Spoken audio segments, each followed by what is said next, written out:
উনি আপনার কাছে চাঁদার জন্য যাবে না।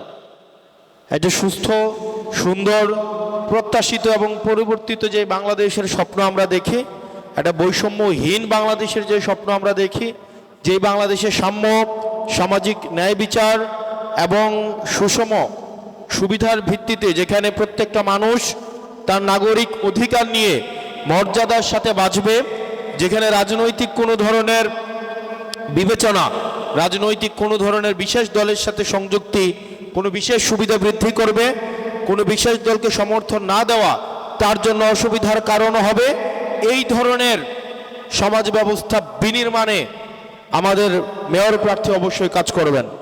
আমরা তো সাধারণ দর্শক হিসেবে আপনাদের মতো তাকিয়ে থাকি তাদের দিকে, এবং আমরা দেখি যখন আমাদের স্বরাষ্ট্রমন্ত্রী বলেন যে আমরা নির্বাচনের আগে গণভোটের কথা মেনে নিয়েছিলাম, এই কারণে যদি আপনারা নির্বাচনটা হতে না দেন। আপনারা এই কথা শুনছেন, এই বক্তব্য শুনছেন স্বরাষ্ট্রমন্ত্রীর? এই যে একটা প্রহসন, প্রতারণা, তার মানে সে আমাদের সাথে কি করলো? ঠকবাজি করলো, প্রতারণা করলো। আপনারা কেটে মেনে নেবেন? এই প্রতারণা কি মেনে নেওয়া যায়? আপনারা যেভাবে প্রতারণা মেনে নিতে পারছেন না, সারা বাংলাদেশের কোনো মানুষ যাদের বিবেক বুদ্ধি আছে তারা এই প্রতারণা মেনে নিতে পারছে না। যার কারণে আজকে আমাদেরকে প্রত্যেকটা জেলায় উপজেলায় ঘুরে ঘুরে প্রত্যেকটা মানুষের কথা জোরে জোরে উচ্চারণ করে সারা বাংলাদেশের মানুষের কাছে পৌঁছে দিতে হচ্ছে, এবং সেই সংসদেও পৌঁছে দিতে হচ্ছে যে আমরা চাই গণভোটের বাস্তবায়ন হোক। সারা বাংলাদেশের মানুষ চায় গণভোটের বাস্তবায়ন হোক। এছাড়াও আমাদের আরো দাবি আছে। আপনারা জানেন যে গভর্নমেন্ট বলেছিল যে তারা যদি নির্বাচিত হয় তারা অনেক চাকরির ব্যবস্থা করে দেবে, তারা কর্মসংস্থান সৃষ্টি করবে। কিন্তু আপনারা দেখেছেন এই 5 মাসে কয়টা কর্মসংস্থান তৈরি হয়েছে? আপনারা বলতে পারবেন যে অনেকগুলো কর্মসংস্থান তৈরি হয়েছে? একটা দেখান। কেউ দেখাতে পারবে? পারছে না, কারণ তারা কিছু করে নাই। আবার যদি দেখেন আমাদের দাবিগুলোর কথা, আচ্ছা ভাই ওই দিকটা থেকে দেখা যাচ্ছে না, তারাও একটু, আপনারা দেখছেন ওদিকে হয়তো দেখতে পাচ্ছে না, একটু যদি পাশে করা যায়, একটু যদি পাশে করা যায় ভালো হয়, তাহলে সবাই আর কি দেখতে পারলো, আমরা কমিউনিকেট করতে পারলাম। ভাই আমি আপনাদের সাথে আমরা দেখা করতে আসছি, আমরা কথা বলতে আসছি।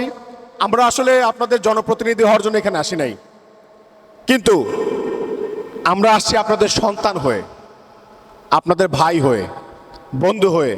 দেখেন আমাদের বয়স কত, সবাই এখানে তরুণ, দেখতে পাচ্ছেন তো। তো আমরা জনপ্রতিনিধি না, আপনার ঘরের সন্তান হলে আপনার কথাটা যেভাবে বলতো, আপনার অসুবিধার কথা যেভাবে বলতো, আমরা ঠিক সেই অসুবিধার কথাগুলোই সারা দেশের মানুষের কাছে চিৎকার করে করে বলার জন্য এখানে এসেছি। আমরা বলতে এসেছি, আপনারা তো জানেন যে ওই সীমান্তে যেভাবে নির্বিচারে পাখির মতো মানুষকে গুলি করে মারা হচ্ছে, এবং আমাদের যারা বর্ডার গার্ড, আমাদের যে বিজেপি ভাইরা আছে, তারা যেভাবে দেশকে সুরক্ষিত করার জন্য তারা দেখেছেন তো আপনারা বর্ডারে কিভাবে দাঁড়িয়ে থাকে পাহারায়, তাদের যে আত্মত্যাগ, তাদের যে প্রচেষ্টা, সেই তুলনায় আমরা গভর্নমেন্টকে কিন্তু স্ট্রংলি কোনো রোল প্লে করতে দেখছি না। এই যে আফসোস, এই যে হতাশার কথা, এই কথাগুলো আপনাদের সাথে বলার জন্য আমরা এখানে এসেছি। আমাদের যারা এখানে সিনিয়র নেতৃবৃন্দ যারা আছে তারা কথা বলবেন, আপনারা সবাই শুনবেন। তবে আমরা বিশ্বাস করি যে আমাদের সাথে প্রতারণা করে হাসিনা কি পার পেয়েছিল? হাসিনা পার পেয়েছিল? যেহেতু হাসিনা পার পায়নি, তার মতো শক্তিশালী একটা ফ্যাসিস্ট পার পেয়ে যায়নি, তা আমরা বিশ্বাস করি যে এই জুলাইয়ের শক্তিকে ধারণ করা একটা জেনারেশন, একটা জাতির সাথে প্রতারণা করে আর কেউ এই বাংলাদেশে ফ্যাসিস্টের কায়েম করতে পারবে না, আমরা এটা বিশ্বাস করি। আপনারা বিশ্বাস করেন? আপনাদের সবাইকে আমরা এটুকুই আশাবাদী করতে চাই যে এই তরুণ প্রজন্ম স্বপ্ন দেখে, তারা একটা সুন্দর বাংলাদেশ বিনির্মাণের স্বপ্ন দেখে। আপনারা এটা হয়তো জানেন যে জুলাইতে যারা শহীদ হয়েছে, আমরাও কিন্তু রাস্তায় নেমেছিলাম শহীদ হওয়ার জন্য, কিন্তু আল্লাহ আমাদেরকে কবুল করেন নাই।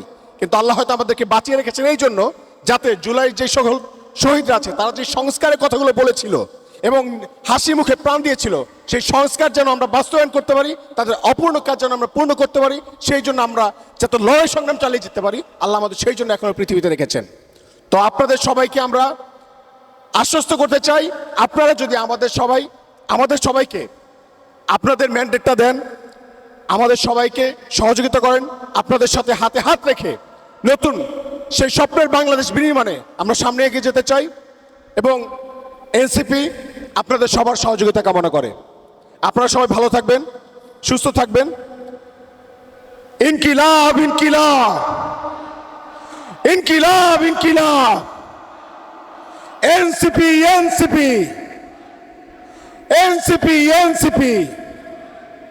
সমস্যা নিয়ে ইতিমধ্যেই কথা হয়েছে। আমি আমার জায়গা থেকে শুধুমাত্র একটা বিষয় বলবো যে আপনারা জানেন যে বাগেরহাটে আগামী পৌরসভার নির্বাচনে আমরা আমাদের জায়গা থেকে আমাদের প্রার্থী, আপনারা ওনাকে চিনেন তো নাকি? আপনারা ওনাকে চিনেন? ওনার নাম কি? ওনার নাম কি? আপনারা সবাই ওনার জন্য কাজ করবেন। আপনারা আমাদের জায়গা থেকে এতটুকু আপনাদেরকে আমরা আশ্বস্ত করতে যাই, উনি আপনার কাছে চাঁদার জন্য যাবে না। একটা সুস্থ, সুন্দর, প্রত্যাশিত এবং পরিবর্তিত যে বাংলাদেশের স্বপ্ন আমরা দেখি, একটা বৈষম্যহীন বাংলাদেশের যে স্বপ্ন আমরা দেখি, যে বাংলাদেশের সাম্য, সামাজিক ন্যায় বিচার এবং সুষম সুবিধার ভিত্তিতে যেখানে প্রত্যেকটা মানুষ তার নাগরিক অধিকার নিয়ে মর্যাদার সাথে বাঁচবে, যেখানে রাজনৈতিক কোনো ধরনের বিবেচনা, রাজনৈতিক কোনো ধরনের বিশেষ দলের সাথে সংযুক্তি কোনো বিশেষ সুবিধা বৃদ্ধি করবে, কোনো বিশেষ দলকে সমর্থন না দেওয়া তার জন্য অসুবিধার কারণ হবে, এই ধরনের সমাজ ব্যবস্থা বিনির্মাণে আমাদের মেয়র প্রার্থী অবশ্যই কাজ করবেন। আমরা আপনাদের সমর্থন চাই। একই সাথে সাথে আমাদের ত্রয়োদশ জাতীয় সংসদ নির্বাচনে আপনারা আমাদেরকে যেভাবে সহায়তা করেছেন, আমরা বিশ্বাস করি আমাদের স্থানীয় সরকার নির্বাচনগুলোতে আপনারা সেভাবে সহায়তা করবেন।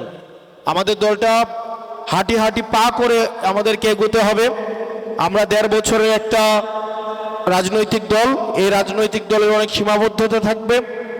আমাদের সক্ষমতার জায়গাটা হচ্ছে এই রাজনৈতিক দলে এখানে যারা সমর্থক, যারা কর্মী, প্রত্যেকেই এই পরবর্তীত বাংলাদেশের প্রত্যাশায় আমাদের একসাথে হয়েছে এবং এটাই হচ্ছে আমাদের সবচেয়ে সামর্থ্যের জায়গা, শক্তির জায়গা, সক্ষমতার জায়গা।